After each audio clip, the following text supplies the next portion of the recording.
Oh, okay. What's going on, everybody? Woo, baby. Okay, so get right into it.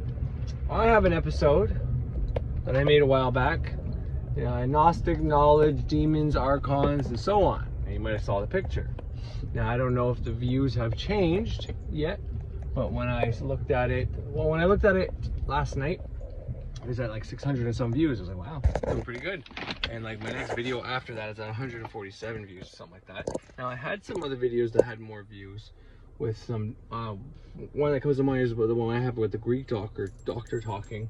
I mean, the first day it had 200 and some views because it was him telling everybody how coronavirus is blah, blah, blah, blah, blah, blah.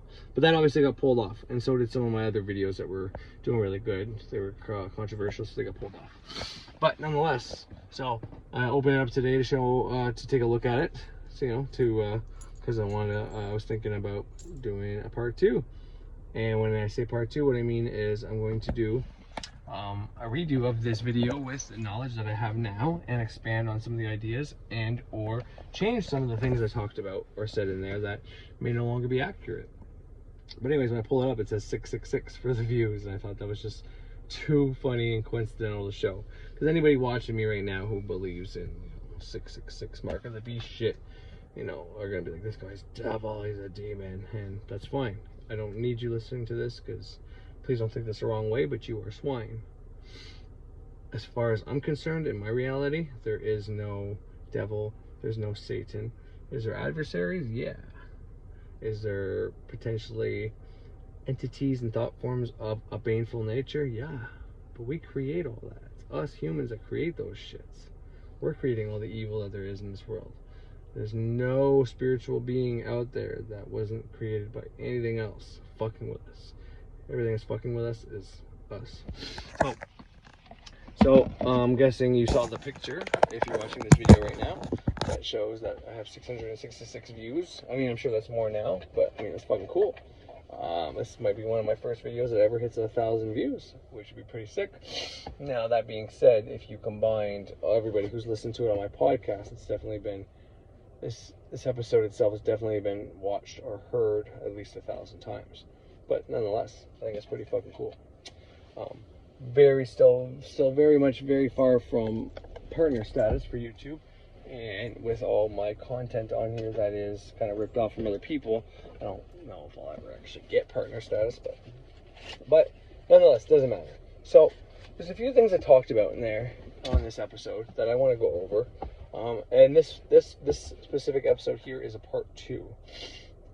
And the part 1, I'm not quite sure where the part 1 is or I know, but I'm going to probably listen to that too. What I'm going to do is I'm going to do what I do with Jordan Peterson videos. I'm going to break off clips and listen to what I said and then break it down further. That's the plan anyways.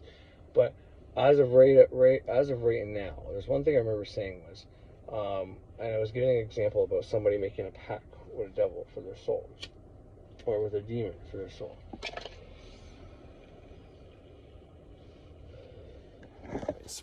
But people are just drawn to demonology, demonic devils, dark stuff like that. I mean, I think everybody has an aspect to them that is like that does draw them there. And once again, it's one way to explore your dark side. Because once you start dealing with demons and see the power, and that demon tries to make a pact with you. I mean, I've never been there, so I'm only going by stories. But let's say you do this, and it makes a pact with you and offers you a whole lot of stuff for your soul, or I wouldn't even say that, but something you have to keep doing, otherwise he's gonna take control of your body, let's say, so to speak. Well, that's a pretty heavy price. You fuck up and don't give it what it wants. Well, it's a pretty heavy price, but the thing it's offering is probably a pretty decent fucking thing you might want too. Therefore, that could be interpreted as your dark side taking over. You're willing to do everything, sacrifice your own family, your life, your soul, just to get fame, fortune, some money. Because that shit's not going to fulfill you. You'll get all that, and then what? You prolong doing your actual inner transformation for some money, a bigger house, some more cars that you just have to keep sustaining. So you either have to hopefully you got a job out of it that keeps paying for these bills, because if you didn't, then you're fucked there too, because you got to keep paying this demon to keep this going.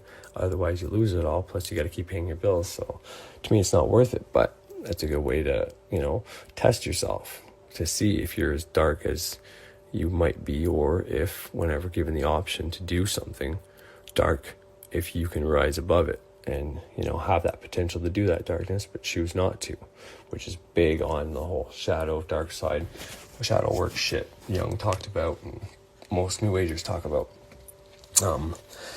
But these beings would be... Okay, sorry about that. That was yesterday. Today's a new day. I was trying to rush to get my episode done yesterday, but it was not even close to doing anything. So, but anyway, try to continue what I was saying just there real fast. I had a bunch of books on here, demonic books, let's say, if you want to go that far, the Tree of Death, all that. And I've watched many of Frater Xavier's videos. Somewhere people have wrote into him saying, hey, I didn't listen to you, I evoked a demonic, a goetic demon, and now my life's falling apart, going to shit. Is there anything I can do? And where he says, oh, well, where's the people that told you to do this? How come they're not willing to help you? And then he actually goes and helps them, even though they didn't take his advice. He's a nice fucking guy. So when things started going bad in my life, I tried to look around, and I assumed that nobody would be casting on me. So maybe it's because I had these things. I wasn't really, I started studying Thoughtforms, and I had my conscious belief that demons were Thoughtforms, but it wasn't embedded in my subconscious yet. I mean, is it now? It's hard to know, right? Things that are in your unconscious or subconscious are kind of out of sight, right?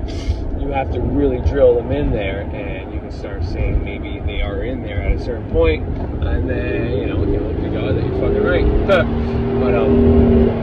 So what I was trying to get at was I did a symbolic representation to banish any demons out of my life. And it wasn't any goetic style, any King Solomon style. It wasn't anything like that. It was just physical representations, generic, symbolic representation of any and all demonic forces. And I banished it. Now, it's funny though, because from what I know, from their programming and all that, first of all, you have to, and this is what I know now more than anything, you have to allow them in for them to affect you. Not only that, I do work every single day, most of the time twice a day, with the Archangels, which have dominion over these demons, one form or another, you know what I mean? So, there was really no reason to worry. And seriously, what I come to believe, when I come to find out, I was literally doing the damage. So the doubt that I had in my mind, the possibilities that I let enter in my mind, that because I had these books, because my life was seemingly going to shit, and I couldn't be me, I was doing everything right, which is probably wrong, I was still trying to get rid of victim mode shit, still trying to realize that everything I do is a result of my actions, you know what I mean? And that's something you always got to kind of realize and have a forefront of your mind, It's not hard to get self-righteous whenever you think you're doing everything right. And I mean literally, like you're trying to help other people, you're trying to, you're trying to figure out what you need to do, but in the same sense, like you're really trying to go above and beyond. So you can start feeling self-righteous in those moments, which, some of it's deserved, but other parts of it is just, it's just not gonna, it's a hard balance. And if I was to tell you that I mastered it, I'd be a fucking liar. So, but point of this story is I did symbolic representations to banish these demons, and for a time things stopped because I did the symbolic representation, and in my opinion I showed my mind that I was willing to take the steps necessary to banish whatever is in my mind. But knowing what I know now, okay, seriously, like whether I'm right or wrong, I could be completely off base, and maybe demons aren't Thoughtforms and servitors, which I highly doubt. But they're, because I have such a strong belief that they are created by humans, me being a human and understanding the laws and how Thoughtforms and servitors are, and how they can affect us and manipulate us, but really it's a human being that has created that, manipulated that to affect other people further. Because I understand all that, it's like the ultimate protection. And because I have such a strong belief in that, whether it's right or wrong, it's literally protecting me from anything demonic or anybody's other entities to for that matter. And I know there's going to be people out there maybe that are magical practitioners and say, oh no, I can send you to a thought form that'll affect you. And maybe you might be able to. From what I know, I can bat them away pretty simply. You know, I have many things in my room, my temple room, for this. Now, this is not for me to gloat or pretend I'm better than anybody. So I got to get off my high horse real fast here. But first and foremost, before I get into this nature of what I'm going to talk about, re-talk about this episode, I really want to state, because I said it in this episode as well, and it says it's over a year ago. Now, I was under the impression that it's almost 2 years, but it says 1 year ago, so who knows. But I stated it in this episode, my belief that angels, demons, gods, everything besides elements, if I didn't state it, well, I'm stating it now, but elements, elementals, the Watchers are something I'm not quite sure on, to be honest, right now. And when it comes to angels and deities and demons, you know, everything besides the fucking elements, elementals, and definitely the planets, I think are man-made constructs, thought forms, servitors, things that we have created, right? That is my belief. And that belief is literally one of the main things that keep me protected and able to perform magic very well. So, however you need to get that programming into your mind, I really highly suggest doing it, because it's going to help you on every level. Because then you propel yourself to the person who is at the level of the people that create the sigils and the entities and the thought forms and the egregores and the servitors. You know, all those stories about the curse of King Tut, all those tombs. Well, we know that, this is one of the places where the thought form studies and shit, egregores, come from. These places, because they literally created entities to protect their dead, to protect their tombs. They like to bury their dead with gold and stuff like that. Plus, they didn't want their remains being dug up. You know, even I think it was Leonardo da Vinci used to dig up bodies, not around King Tut or anything like that, different places. But the point is, he used to try to figure out the brain and the mind. You know, he's on record, or it's in public record, anyways, of him doing that.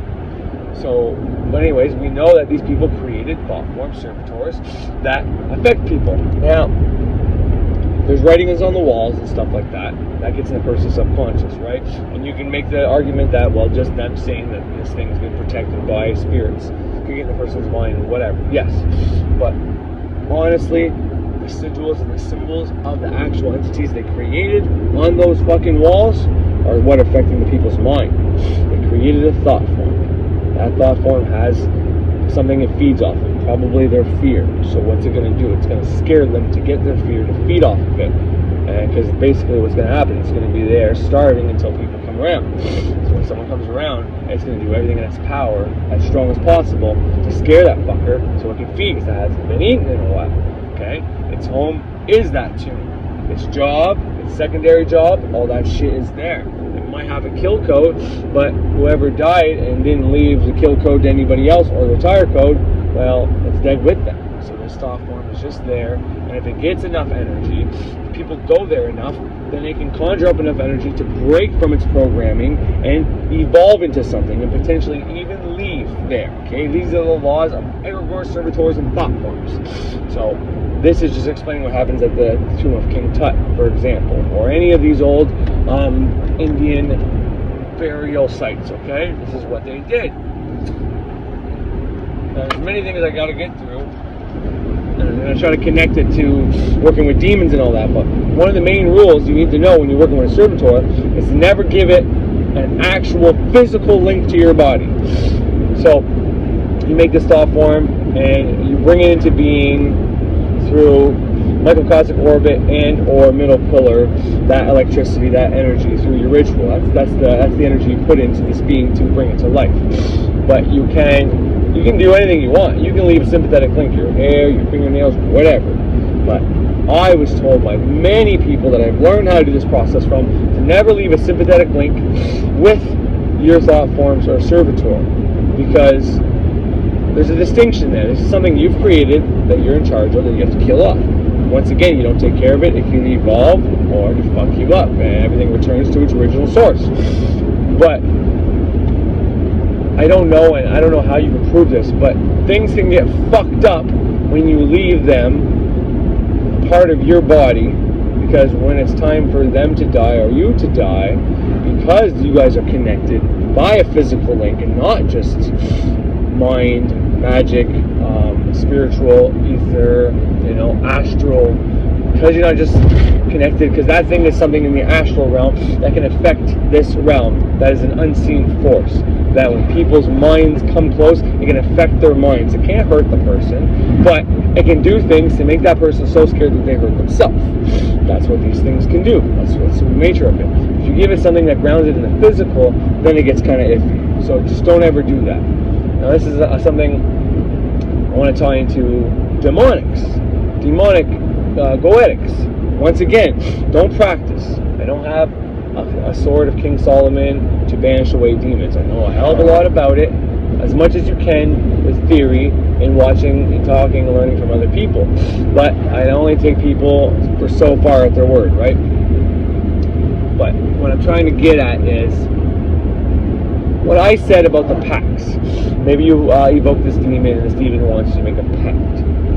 I don't, and I have no way to know, but I don't feel like that's accurate. I don't think this demon's going to say, hey, you want something? Give me this, like a fucking genie, okay? And the way I stated it there, that's what it sounded like. And after listening to it, it sounds ridiculous. More likely, and this comes back to what I said, that us humans created these things. We create all the evil in the world. And Praetor Xavier says normally the reason people get people into pacts is because they have to get so many people into a pact to get out of a pact. Now, I take that for what it is. I don't know that first-hand knowledge. I don't know if that's true or not. But Praetor Xavier knows a hell of a lot more about this stuff than I do, so I would take his word for it.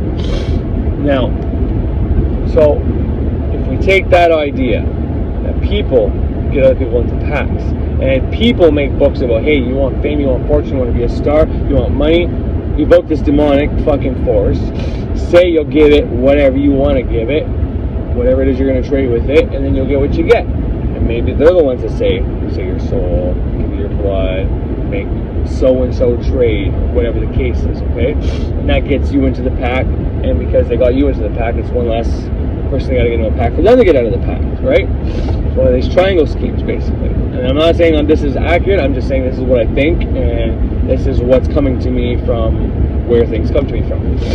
But it's just a testament to show you that the demons are there, they've been created, they're thought forms, they do a job, okay? If they conjure enough energy, they can evolve into something else, and maybe they have.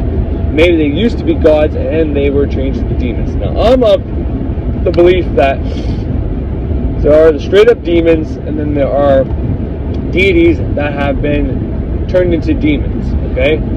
But both of those are not synonymous. Now, once again, going through the archangels and the planetary energies and everywhere where they govern, and the things they're not legislation, they're what they govern over, the archangels are over, okay? You can place deities into those, you can place the planets into where those archangels are. And I try not to pretend the archangels are above the planets or necessarily above any of these deities. However, you can make that case. Make the case that the archangels are, I wouldn't ever say they're above the planets, but they have correspondences to the planets, and therefore the archangels are, I think, specific deities specifically created to protect you from if you are doing any demonic evocation. Now, I think the demons were something that were personified and created because of human nature. I think initially, now I don't know, I think this is one take of it, but I think initially what happens is there's all these bad things that people do, just like there's all these good things that people do. And just like giving deities personifications for the good things people do, it's like, Jesus was with me, that's why I got that touchdown, and this wasn't on my game today, the devil possessed me. Like, I don't know, that doesn't make sense. But the point is, you can deify or demonize anything that's of a human nature. And maybe whenever you have bad things happening and you can't stop doing bad things like addictions, like gluttony, like whatever,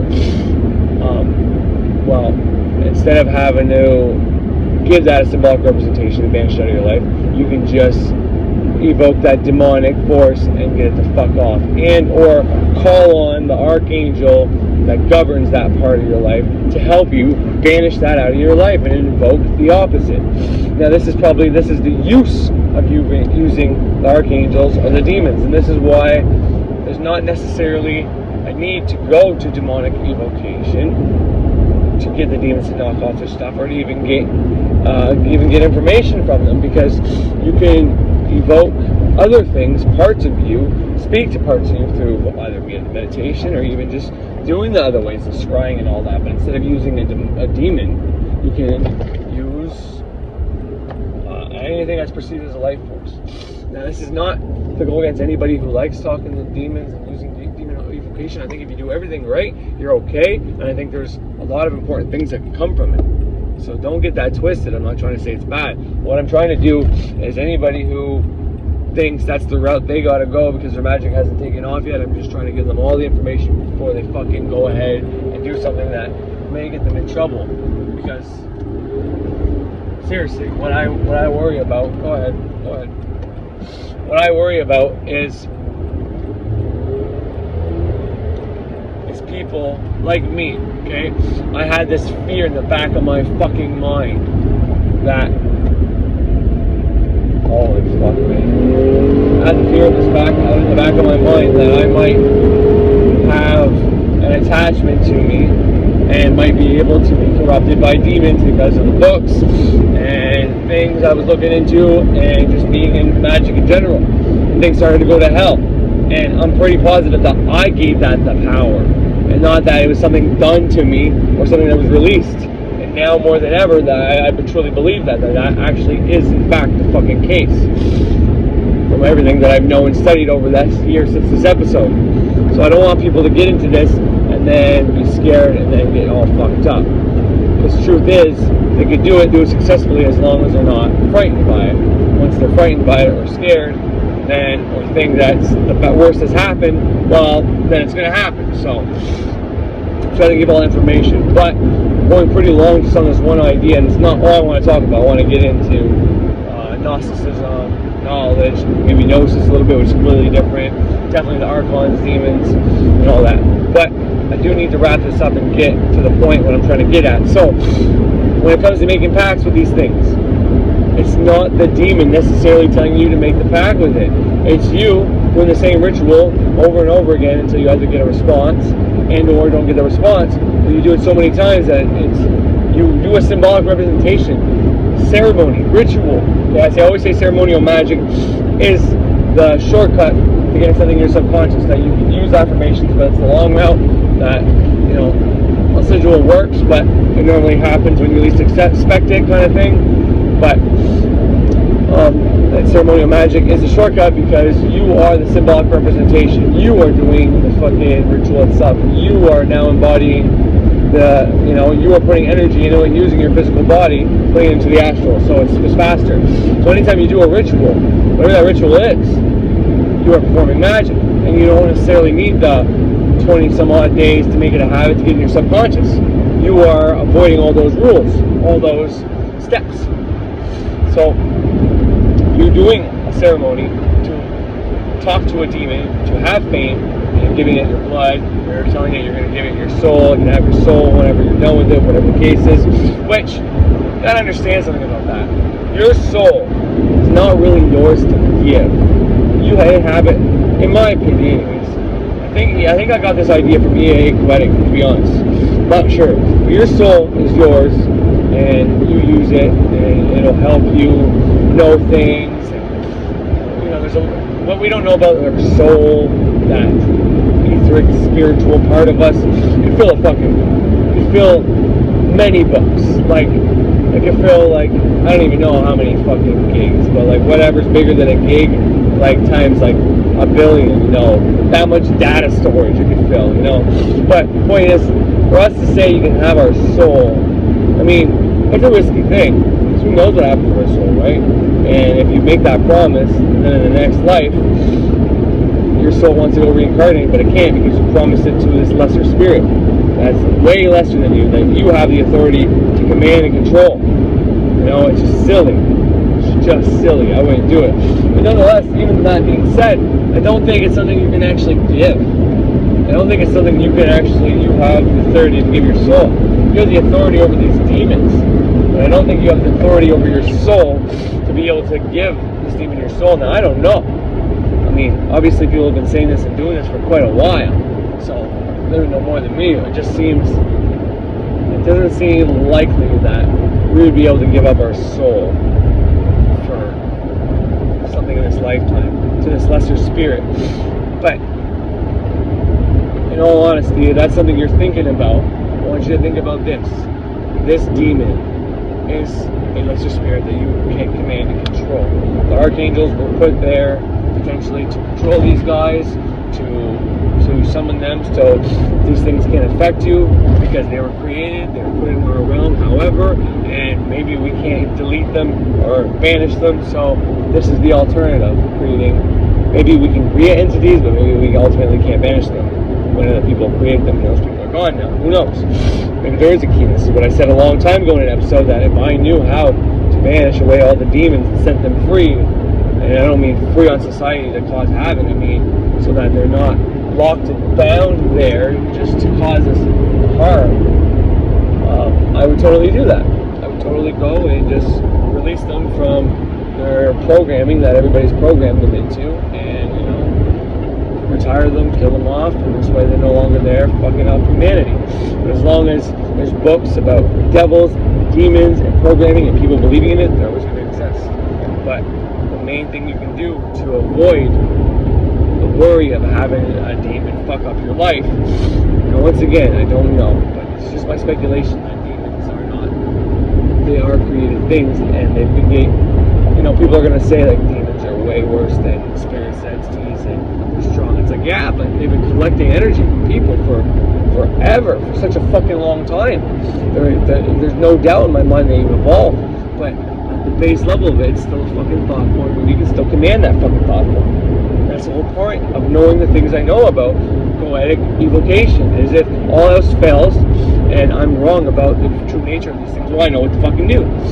But as far as I know, since I've known this, since I've been able to realize that I am above these things, any thought form, any entity, maybe besides the planets and the elements, even though the elements and elementals, they may not be as powerful as human beings, but they are still a powerful force that, you know, it's very hard to control. You know, you do have to command them to your circle and release them politely, go back and all that, and direct them, because they're just raw energy.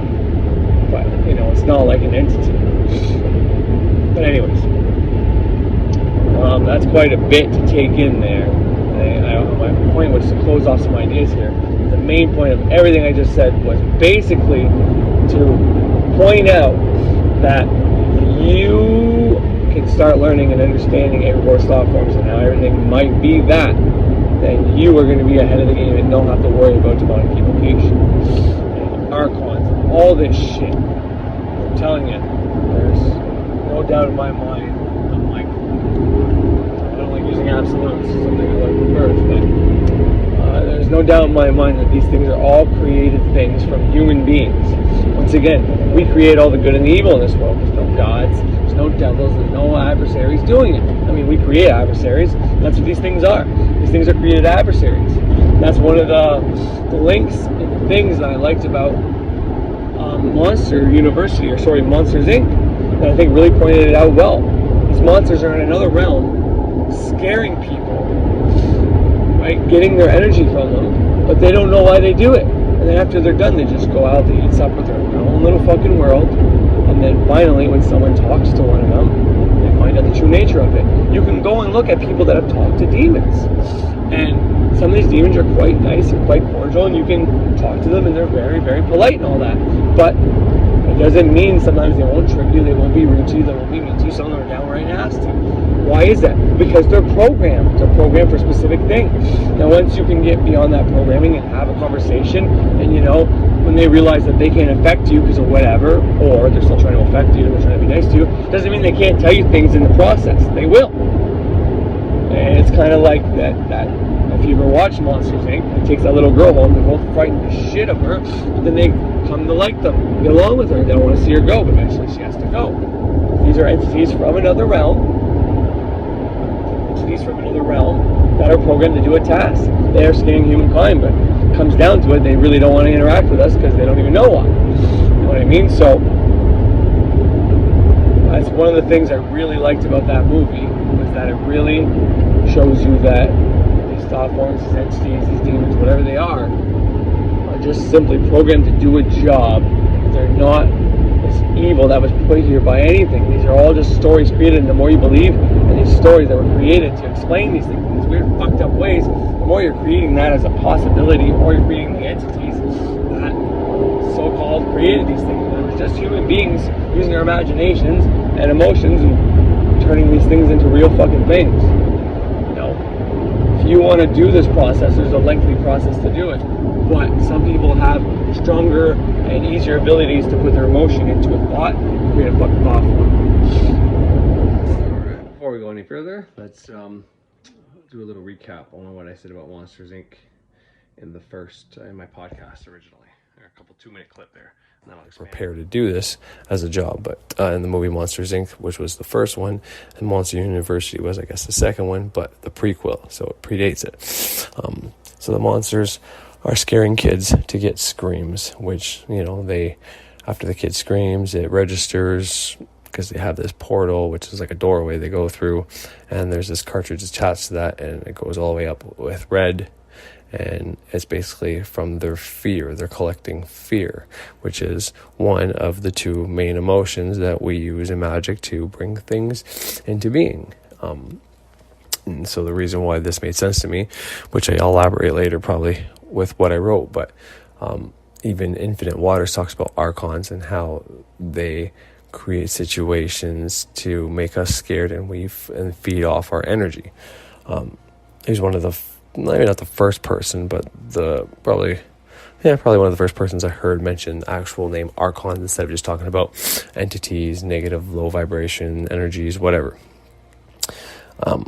So whether you think an Archon is a egregore or servitor was kind of along the lines of what I was thinking, but it is what it is. Anyways, so the monsters are scaring kids to get screams / power. But the monsters aren't told why they do it. Now they know to a certain extent that, and I can't remember the reason they need that energy. I think it's basically because at the one point, the one guy who was the head honcho and not the necessarily bad guy, the one who plays Saturn, the Dark Emperor, plays both sides, once again, pretends to be friends with us. I think it's Scully. I don't know. The big guy. Yeah, Scully. Or Sullivan, who is the top scarer. And the bad guy is this lizard-looking thing, which basically goes invisible, kind of like a chameleon, but it's a monster, obviously. He's the obvious bad guy. Mars, maybe even Mercury retrograde, who knows? But the main guy who's behind it all is perceived as a good guy at first, but he looks pretty dark and then turns out to be the bad guy. Well, he says a couple times that this is how they're fixing the energy crisis, and because kids aren't as scared as they used to be, and so basically they have this plot to abduct a child and take scares directly or fear directly from her instead of going at night and doing it the way they've been doing it for years.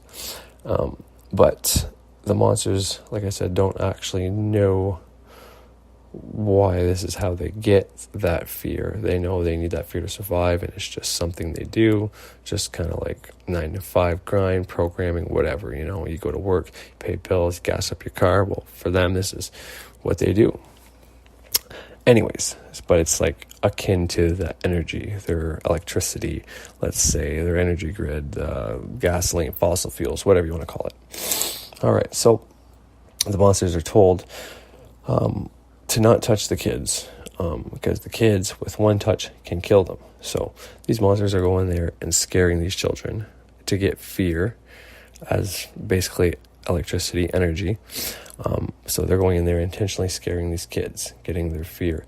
But at the same time, they're being manipulated and told that if that kid touches them, they will die. all right? Because you see the one monster go through, have a sock on his back, and there's a big process to decontaminate him, and it's a big bit. So they're going in there and scaring these kids, while at the same time, when they're not in that character, in their controlled environment and what's comfortable, when they are out of that, whenever a kid comes through or they have something from the human realm on them, it's a pretty big deal, and they're in fear themselves, the monsters, which is kind of a weird paradox, right? They're scaring these children to get energy, yet out of fear, they don't spike their curiosity because they're told they will die just from a single touch.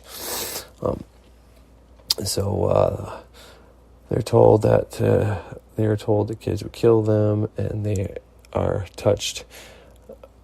If they are touched as a way to not interact or spike the curiosity or even try anything else, so they don't try it. This can be taken, multiple ways. One could be, akin, like I said, to Archons or evil entities that we can't see, that, control, manipulate our fear, or scare us and thrive and even feed off of our fear. And maybe they don't even know it. As a side note, because the kid actually goes missing from her realm, right? She follows through and touches him, and obviously he doesn't die. But I just thought, as a side note to point out, because I know a lot of people like to talk about how many missing kids are going missing, and this kid actually goes missing for, we don't really know how long. She gets returned obviously in the end, but anyways, just thought I'd point that out. So anyways, let's keep going with this. And maybe even Archons, as stated in previous episodes, are created as servitors, egregores by, the Gnostics or whoever wrote that first Genesis story. They put all these entities in there, and you'll hear it later or after this, but you'll hear every entity from Yod-Heh, Art, Yahweh, Jehovah, the creator God of the Bible, being an entity or a servitor, egregore, to, the Archons, Sophia, and even the seven, the demons. All these are within these writings, and there's other ones within the Bible itself. So anytime you write something about an energy, entity, a being, basically, and you have all the criteria of what it does, and people believe in it, and whether they believe in it with love or fear, that fuels that, and it makes that entity real. Doesn't matter if it's an actual thing you can feel, touch, taste, or smell. As soon as you believe that the devil is a real being, and if you do bad things, you'll go to hell. Well, whether or not there's actually a place called hell and a fucking forked tongue, red fire-breathing fucking devil down there is irrelevant in your mind. It's going to scare you either into doing good or worshipping him even, who knows. But point is, it's now become real. So there's a lot of different and weird connections to magic, entities, fear, love, all this shit within this movie. It's pretty cool. So maybe they are servitors, egregores, created by Gnostics or whoever, and are created to scare us and to put and keep belief in, the minds, the collective people, in evil spirits, demons, devil entities, and likewise, if there's those bad entities, well, you need to pray to the good ones to save you from them. But there's humans that created these Archons, these. All right, what's going on? Okay, so what you just heard there was from my podcast, just like the previous ones you heard previously. That's from my podcast more than a year ago now. Like I said, I thought it was like 2 years ago, but who knows, so I was wrong. Obviously, YouTube can probably keep track better than I can. YouTube's a busy place, but I'm pretty busy too. Anyways, so a couple things I want to talk about here. I think if you follow this to the end, like where my line of thought was going, I probably hit this, but just in case, I just want to note a quick comparison here between the monsters, how the monsters are scaring the children in Monsters Inc., but are scared out of interacting with them. So they scare them to harness their energy, the fear, and that fuels their realm. Now we can get into that. We can get into how energy. We use the middle pillar. When I say we, I mean magicians or witches. We use the middle pillar, microcosmic orbit, magical practitioners, to make entities, servitors, ergors. All the ones that are already made that most people are fueling right now that have no idea are using their fear or their love or just their thoughts in general towards them and the type of way they feel towards it. They're fueling that. All this energy is creating that realm, okay? That realm is sustained. Sorry, that's a hard way to put it. But anyways, just they are using the fear in the movie. They're using the fear from the children to keep their world going. It's like one of their main resources, right? When we make entities, like I used earlier, the King Tut, I can't remember the name, the tomb of King Tut. When I said they made, this is well known. You can look it up easily. Maybe if I find something on it, I will play it for you. But this is a created entity by people to protect their dead. Now, the monsters, the egregores, they are kind of like us in this regard. Is the kind of comparison I want to do. So I know I've been making the comparison that the monsters are like a thought form, and the people are like the people in the movies, right? That little girl being scared by this entity at night that she can't see. They can walk in and out through doors. Now, a child is more likely to see these monsters. However, these people can see these monsters, but they go in and out unseen so that they can have that element of surprise, that fear. Because if they're seen and they can be captured and they can be decomposed, then there's nothing to fear anymore, right? Anyways, way off topic, but the point I want to make right now is the way monsters are manipulated to stay away from human beings so that they can keep harnessing that fear, so their economy can continue, so they can keep getting the resources, is very similar to the way that the reason why I felt bad when I started doing magic, the reason I felt bad when I started doing even just New Age stuff. You know, every time I got into a little further into New Age stuff, like, okay, well, I'll do the law of attraction, but I'm never going to touch that magic or witchcraft stuff. Okay, I'll start ceremonial magic, but, you know, I'll stay away from witchcraft and black magic. Okay, there's some good witchcraft, but I won't do dark moon magic or any Saturn and Mars magic. Oh, okay, well, you can use Saturn and Mars to banish stuff, but I still won't do baneful magic. See what I mean? I always felt a little bad because I was told, I was programmed that this stuff is of the devil and bad and to be avoided. Kind of like the children in the movie Monsters, Inc. They were to be avoided. You go there and scare the shit out of them when we take that resource. But don't let them touch you, they'll kill you. That's a paradox, but people do what they're told. Even if it doesn't make sense. If it's part of a plan and it's always been done, people will just follow. Now that's organized religion in a nutshell, is it not? But now people are starting to pull away. They're kind of asking questions now, wondering why.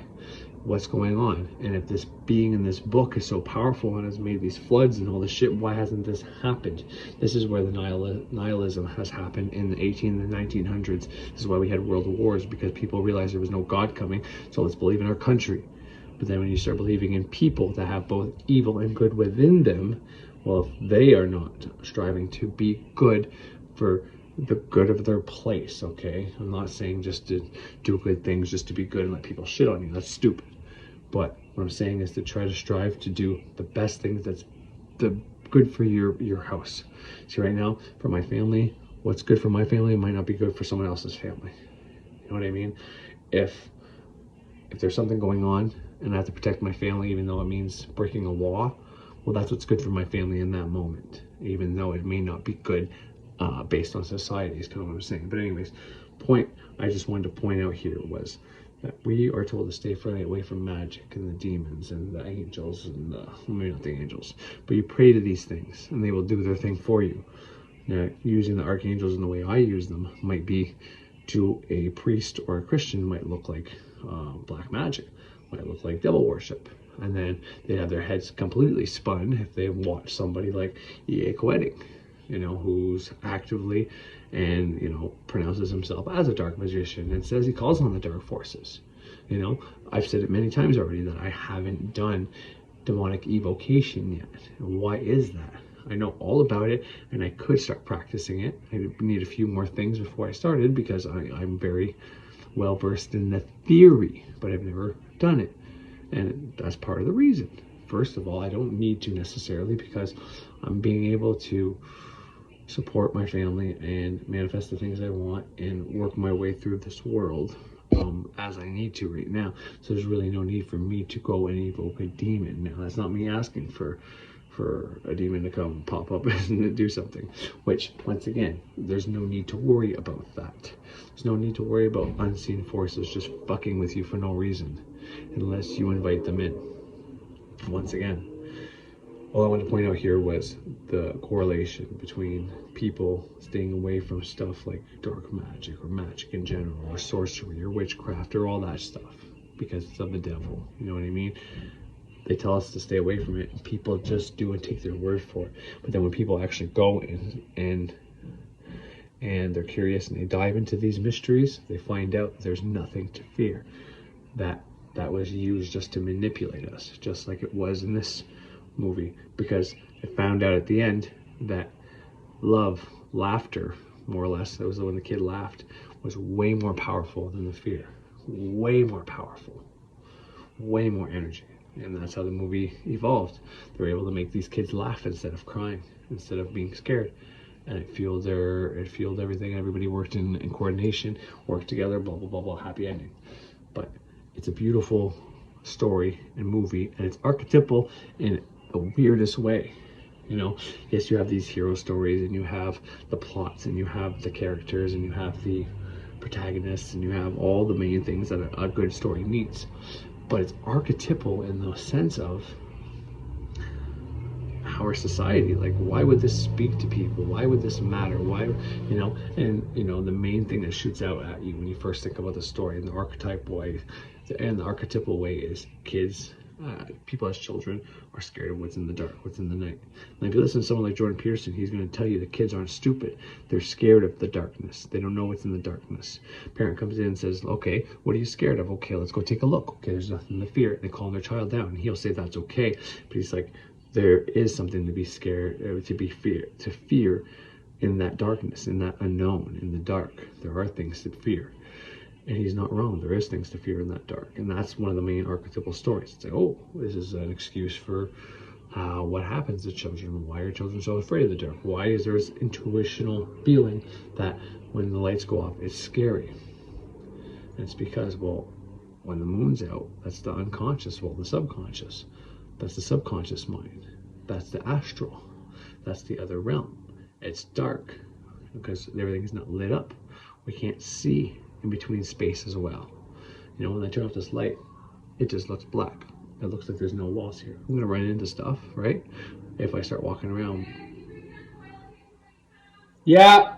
But it just looks like it's all blackness. And that could be filled with things that are unknown. And you let your mind wander a little bit. You hear a sound, or you start thinking.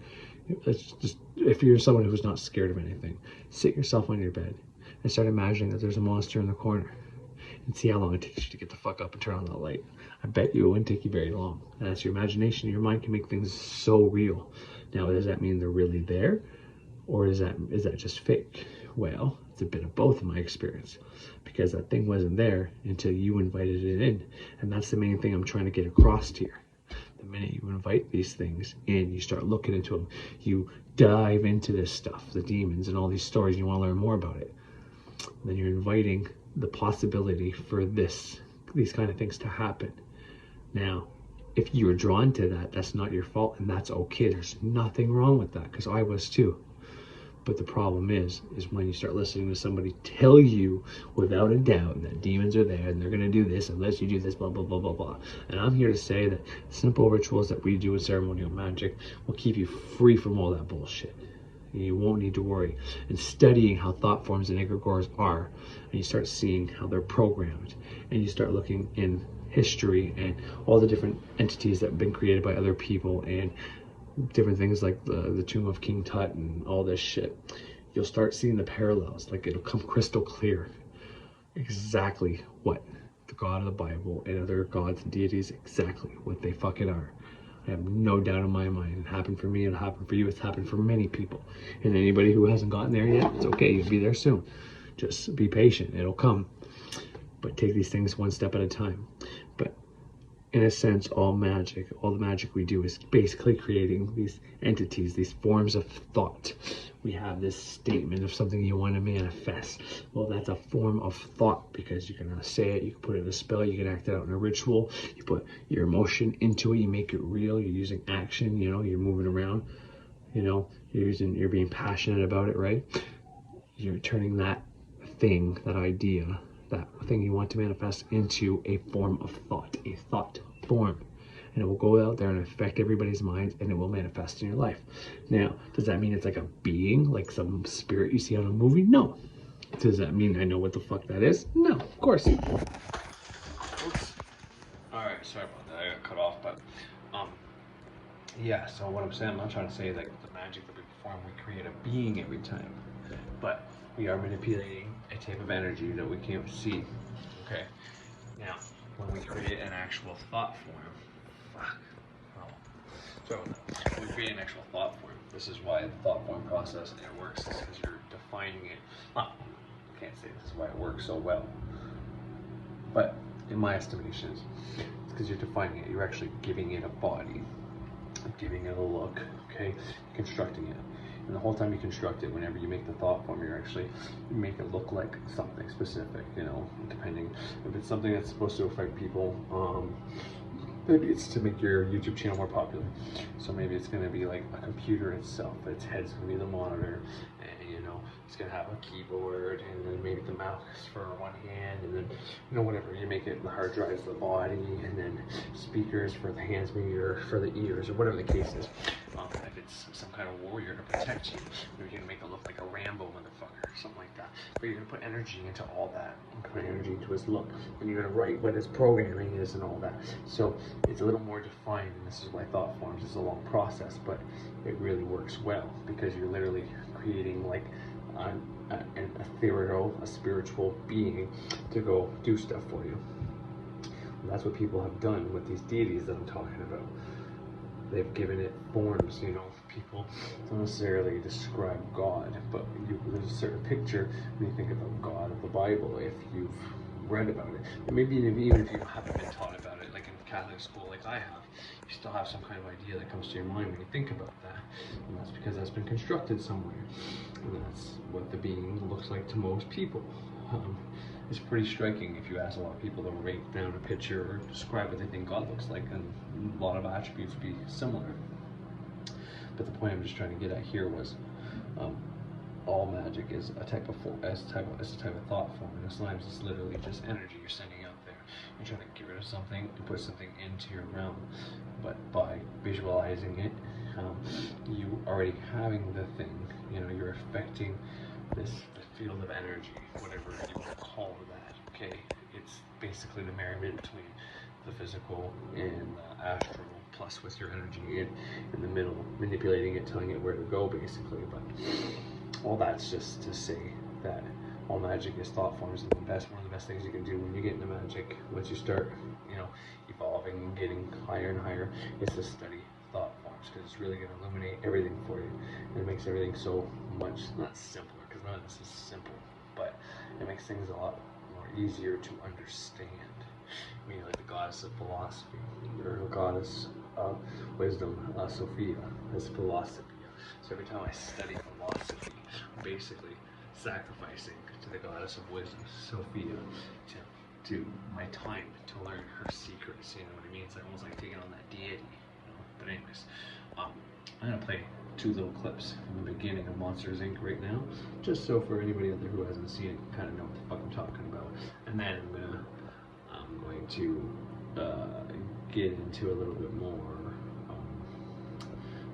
deeper into demons and things you can do or what not to do, or what their nature is, and expand on Archons, and expand on maybe even the Watchers, and all these beings.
toxic or deadly than a human child. A single touch could kill you.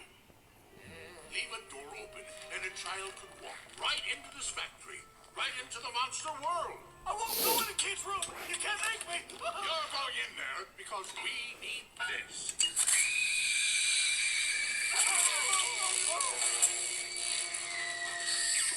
Our city is counting on you to collect those children's screams. Without Scream, we have no power. Yes, it's dangerous work, and that's why I need you to be at your best. I need scarers who are confident, tenacious, tough, intimidating. I need scarers like James P. Sullivan.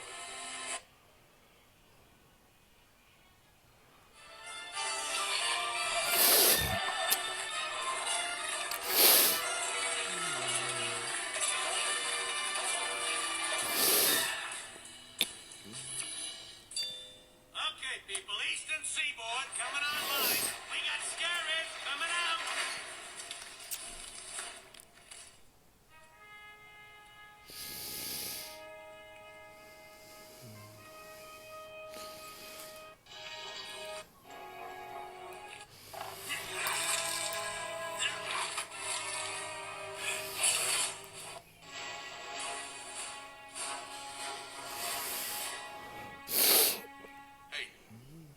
Monster win. I plan to. We are on in 7, 6, 5, 4, 3, 2.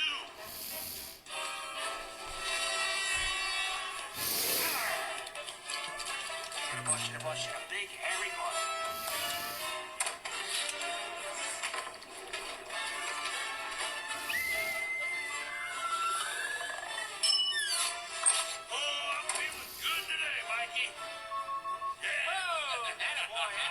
Coming right up.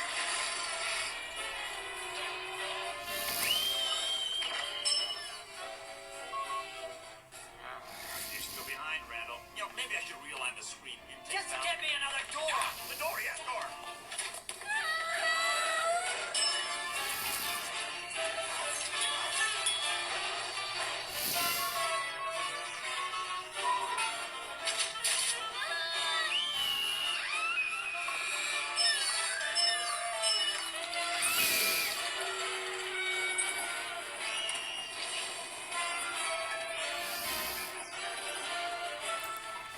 Jerry, what's the damage so far? We may actually make our quota today, sir. First time in a month.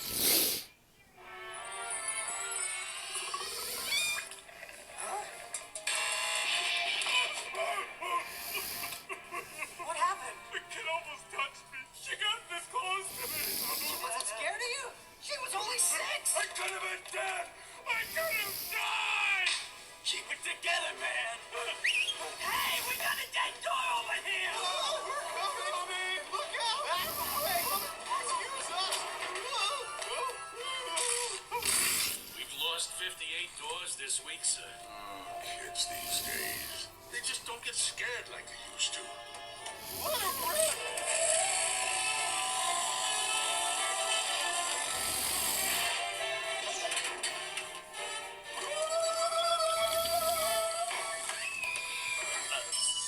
What? Attention, Captain Scare Leader, Randall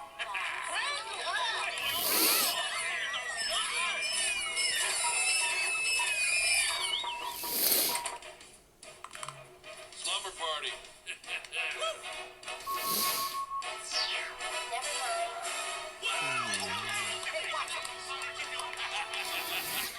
Well, James, that was an impressive display. Oh, just doing my job, Mr. Waternose. Of course, I did learn from the best.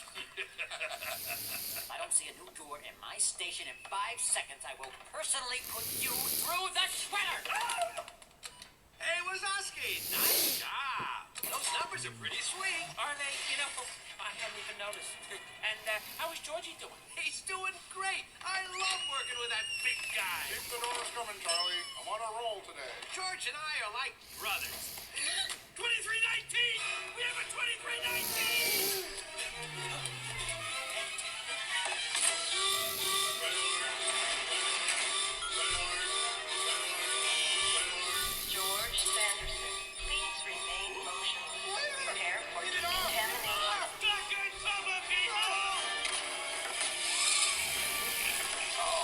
stop the CDA?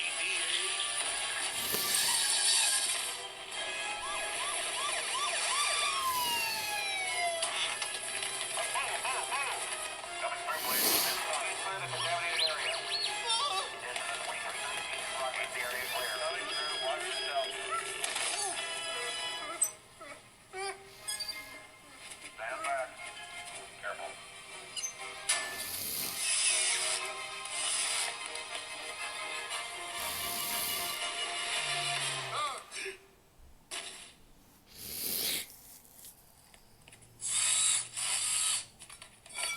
All clear. Situation is 990.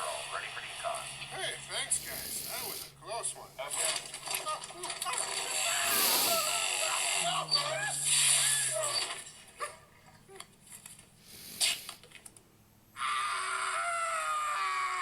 Okay, people, take a break. Gotta shut down for a half hour and reset the system. An entire scared floor out of commission.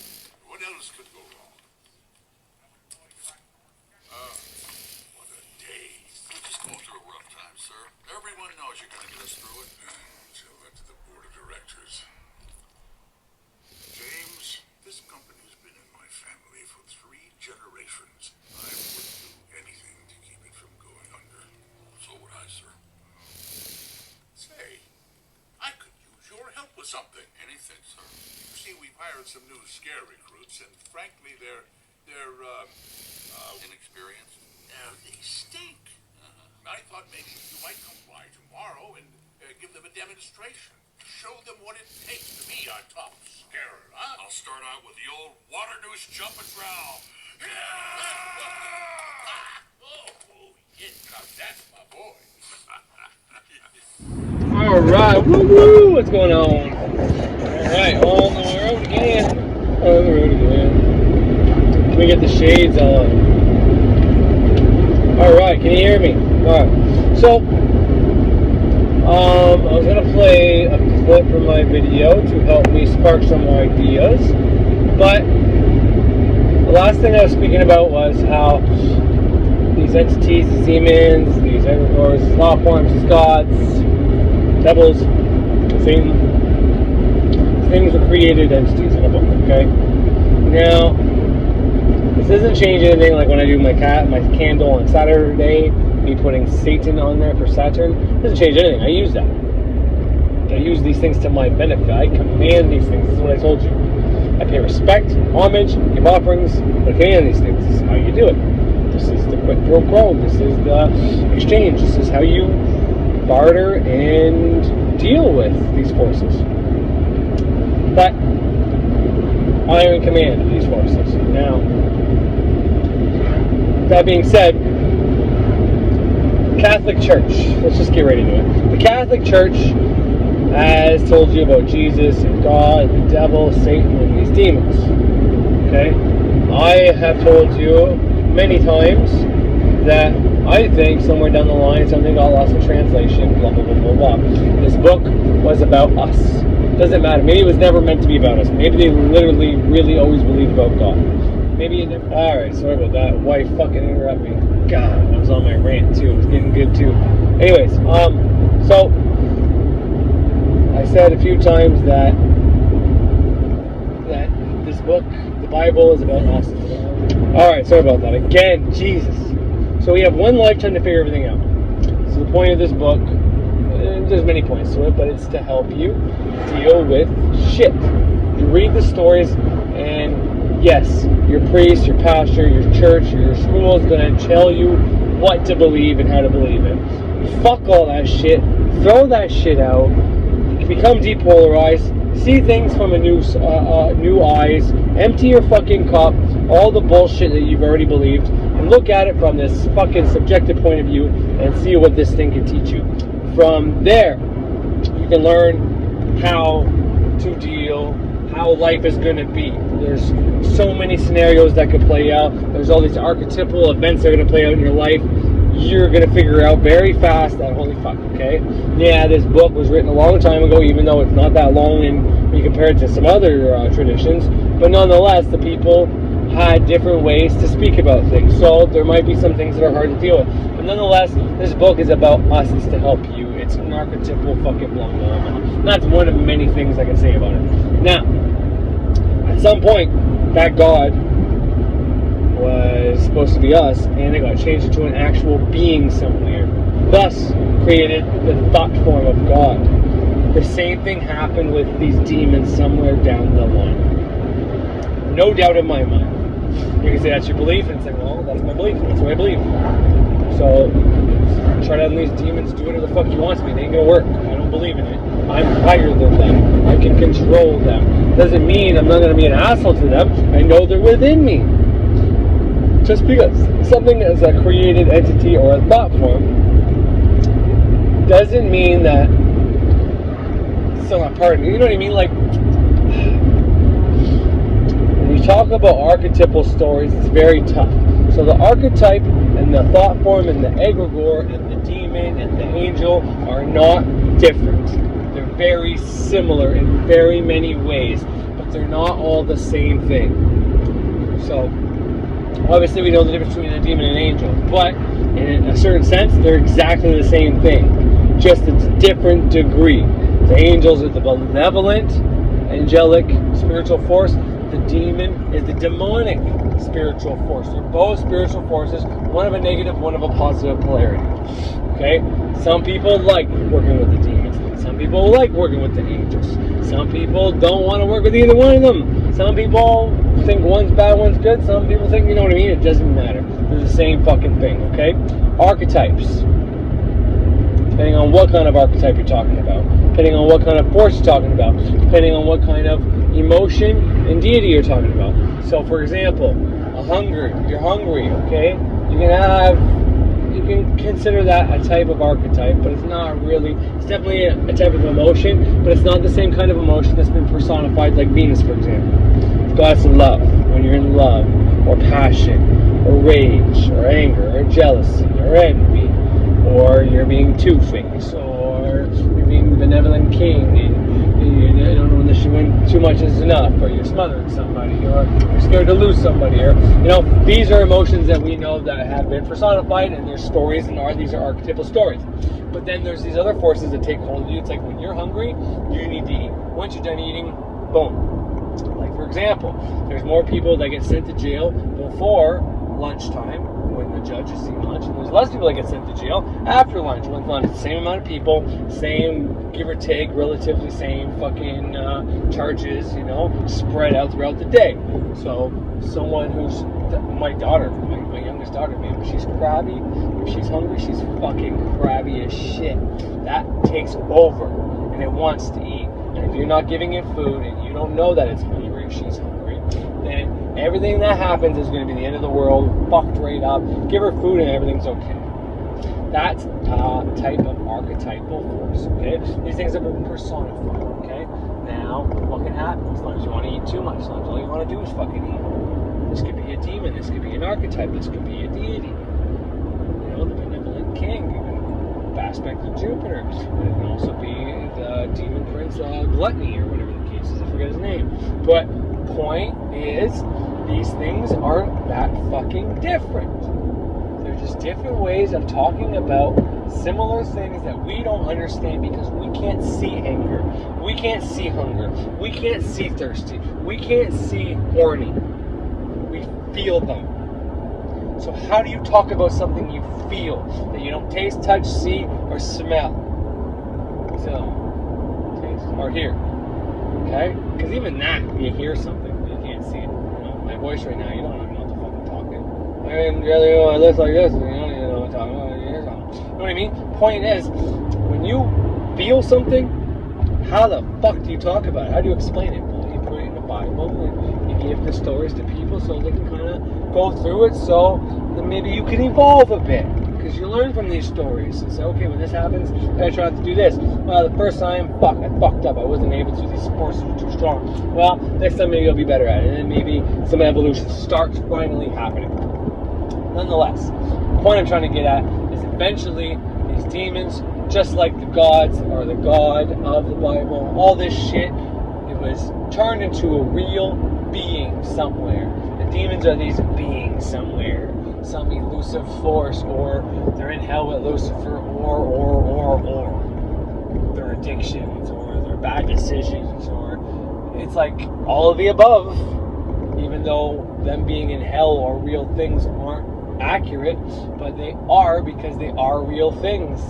It's such a hard concept to understand, but your best bet, and one of the reasons we do the circ exercises we do in my curriculum, the lesser banishing ritual of the pentagram, gets rid of bad juju in the room, and then you invoke good juju. Not only that, you do the invocation of the archangels, which have dominion over these entities. And you can say, well, I don't like Abrahamic bullshit. Say, okay, but this is not Abrahamic bullshit in the sense of these archangels are the right hand of God and they're coming down to fucking punish people, or like the archangels are coming to get Lilith because she won't sit with Adams. No, that's not them. These are 4 archangels that are posted up around every human being everywhere simultaneously. When you activate them, they protect you from these forces. They protect you from your own bad fucking bullshit and other people's bad fucking bullshit.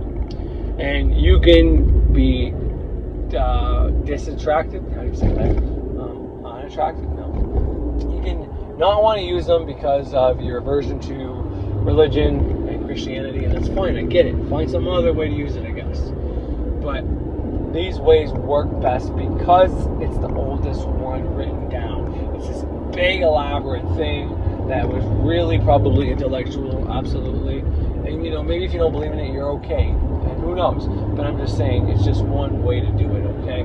You can do it like this, and then if these forces are real, well then you have control over them. Now if you accept that there's demons, but you don't want to use the archangel, well then you're kind of fucked. Is another thing I'm trying to get at. So you can't accept one without the other. And someone like Thunder Wizard says this a lot with the Bible. It's like you can't accept the Bible without being a victim of it.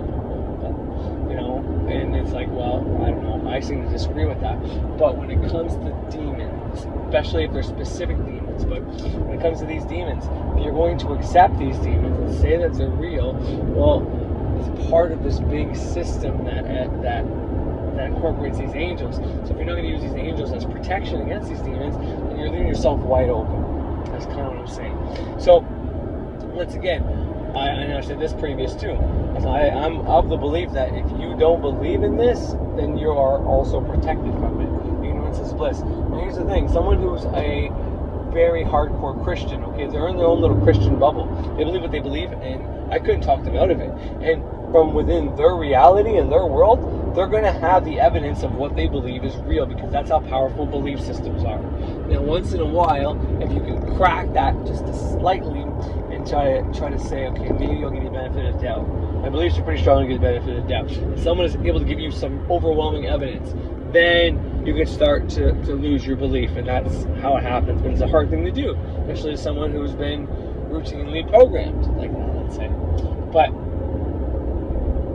the point I'm trying to get at is, within my reality, within your reality, if you don't believe in the demons, then you're fine. Like for me, I believe that I'm above them, and I can't be affected by them because I know the true nature of them. And you can say, well, that's bullshit for it, but it doesn't matter. Just like the Christian who's in their own little bubble world, I'm in my own bubble little world, and that's real for my reality. And if we all make our own reality, who are you to tell me from somewhere else saying that, well, you create your reality, but I'm going to tell you you're creating it wrong, even though I don't know the first fucking thing about you. And so, yeah, do it like this. And this way you can be fucked up for a bit and buy my services, blah, blah, blah, blah, blah. It's like, fuck you.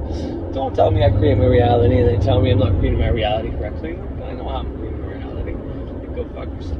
But point is, what you believe in is real. But there are certain things that you can believe in that are more beneficial than when you believe in other things. And so that's kind of what I'm trying to point out here, I guess. But when it comes to the Gnostics, when it comes to Sophia is something I love. I always love that name. It's always meant something to me, this word Sophia. And then it was like a few years ago when I found out the word Sophia comes from philosophia, or at least someone says it comes from philosophia. Whether that's completely accurate or not, I don't know whether 100%, but I mean, it seems likely it could be, but Rudolf Steiner has a whole school, and he teaches about goddess of wisdom, Sophia. But then there's the Archon Sophia, which is taking this whole, it just takes this twist to, and I don't like that. Archons are demons of some kind. Who knows who or what they are, but I don't like that at all. Taking something that's holy and fucking with it.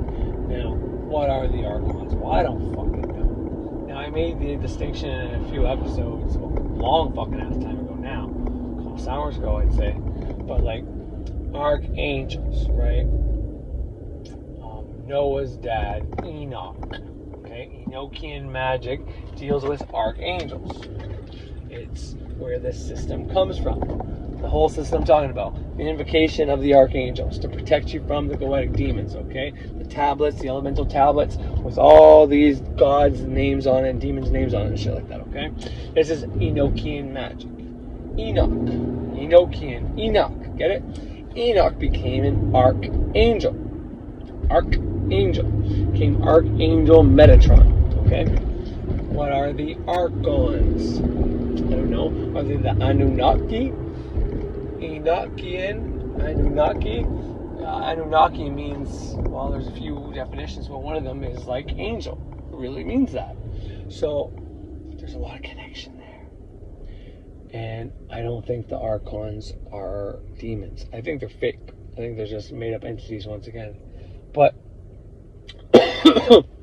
nonetheless, the Book of Enoch, the Archangels, Enochian magic, all these things are useful. Whether they're real or fake doesn't matter. They're useful. You can use them to your benefit, and I beg you to do it. Kabbalah, Great Work of Self-Transformation, is basically teaching you Enochian magic. It's getting you prepared for Enochian magic. Every elemental grade you do, you get the Enochian tablet that corresponds with the grade you just passed. Just like then, after the first grade, you make a fencer. And after that, you make a pentacle. And after that, you make a fucking dagger. And after that, you make the other dagger. And then you make the wand. And then you make the cup. And then you make blah, blah, blah, blah, blah, blah, blah, blah. You gotta make an altar, too. You're putting all this energy into these projects. On top of your ritual, on top of all your exercise, on top of all your meditations. I mean, it's an extensive fucking process. And people can say it's too fucking intellectual all they want, but it's like, you haven't looked at the curriculum, you don't know what it entails, you need to shut the fuck up. But anyways, all this was to say that whether the Catholic Church demonized the demons on purpose, or they truly believe that, or whatever the case is, their biggest mistake is putting them on the same level of a being or an entity by themselves, like a human being. We tend to personify every fucking thing. Everything we personify, and it's like, and I get it, but it's like these things aren't actually people. They're not actually beings. They're not like that. It's not how it is. So anyways. Alright, so I went into quite a bit of depth on the Monster Inc. movie and the correlation to Thoughtforms, egregores, and quite a bit about demons and the true nature of them, how to protect yourself from them, basically, without doing demonic evocation, and the benefits of doing it and knowing the theory. But I'm probably just going to wrap it up here for today, since it's already like 90 minutes long, and I have so much to talk about. So my next video is going to be including more about the Gnostic angle of things, and the pros and cons, obviously, of both, and what you should take maybe from some of their knowledge, and what to leave, what Gnosis really is, because Gnosis has nothing to do with Gnostics. Well, it does, but doesn't. But anyways, I'm going to get into Archons. I'm going to get into, like I said, the Enochian, angels, demons. I want to talk about the Watchers. I want to talk about all these things in way more depth. And I really want to go into the first part of the video, the second part, which is the popular one, my old podcast, and then the last part. I'm going to break all that down. So expect another video tomorrow or the next day about continued, and this will be part 2 of part 2, or revisiting Gnostic knowledge. I can't remember the fucking title, but anyways. So yeah, I hope you enjoyed this video so far, and if you haven't checked out the movies Monsters Inc., you should, and see if you can get some cool ideas like I have. And yeah, check out King Tut, The Curse of King Tut, and see what kind of information is there.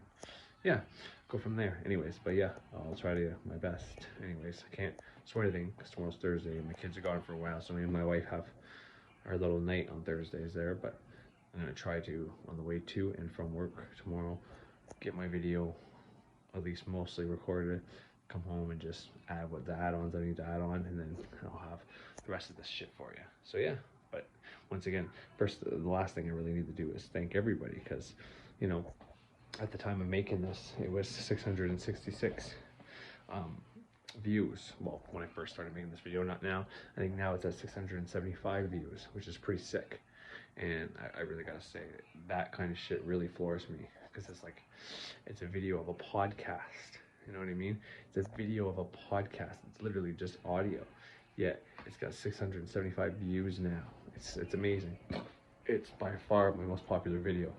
And yeah, so I'm redoing it because, well, it seems that people like to learn about that kind of stuff. So, but I wanted to try to evolve my opinion of what I've already spoke about a year ago, and I just want to try to evolve that into what is now more in line with my beliefs and maybe things that I know a little more about now. So yeah, probably gonna be 3 videos worth just to cover this video, and then I'll be getting into the Kabbalah, Great Work of Self-Transformation, starting with, I'm gonna start making a few videos about me doing my practice.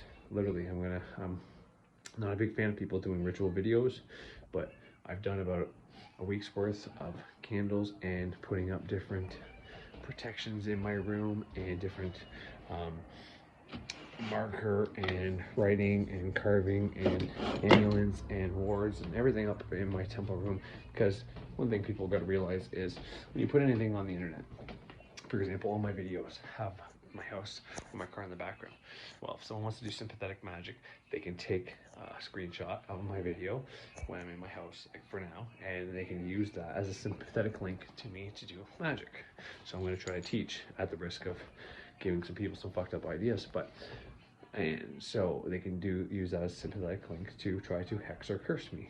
But I was going to make a video, I think last week, of me doing my ritual when I hadn't put out a video in a while, and that's what stopped me. I wasn't quite prepared enough. Now, I always have thought forms and different wards, protections on me, but it's not just me. So here's the thing, if someone was to hex or curse me, I'm busy, babe, I'm busy, baby. Okay, cool. Yeah, if you can, yeah, that'd be cool, thank you. I'm protected. I'm protected without a doubt, and I have a thought form protecting my family. But if something was to come in to my house, somebody was to send me something, and I'm protected to the tits, but for some reason, if something got in, it could affect one of my family members, my plants, my pets, whatever. So to avoid all of that, I wanted to go above and beyond, to leave no doubt in my subconscious mind that affects everybody's mind here, and my reality affects their reality, that any fucker wants to try, it's getting like bounced right back to them and like amplified. And that's not just like a threat or anything like that. So if you have bad thoughts, you don't like me, don't think anything bad's gonna happen. It's not like that.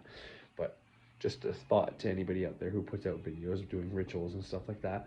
If you have anybody out there that doesn't like you, they can use that as a sympathetic link to get right into your altar room. This is something I learned from Birch. So I put some high stake in that, just because Birch has been a witch for years, and you know, he knows his shit. So if he says that, then there's a good chance. It's probably one of the, well, it's definitely one of the reasons why Frederick Xavier keeps himself hidden from view. Doesn't tell his real name or has real identity out there, his face, so no one can ever do that type of magic, and it's to protect him and, you know, all that other stuff. But I just really want to thank everybody who's watched that video, made it to 666 or 675 now views, and everybody who's listened to my podcast, now, because this is also going to be on my podcast. I really, from the bottom of my heart, I thank you and appreciate it, and I expect the videos to start flowing a little faster now, okay? But you know, I have a busy life, and you know, everything, my children, my life, my practice takes precedence, and the videos coming next, even though this is a passion of mine and I love doing it. It's something I really love to do for a living at some point, not necessarily just making videos on YouTube, but either helping or teaching or just something in this. And it's still fuzzy for me. I'm still trying to work that out. But either way, I just really want to say thank you to everybody who's watching me now, who's ever watched me. I really do appreciate it. And I give you nothing but love. And yeah, thank you. And have yourself a great fucking night.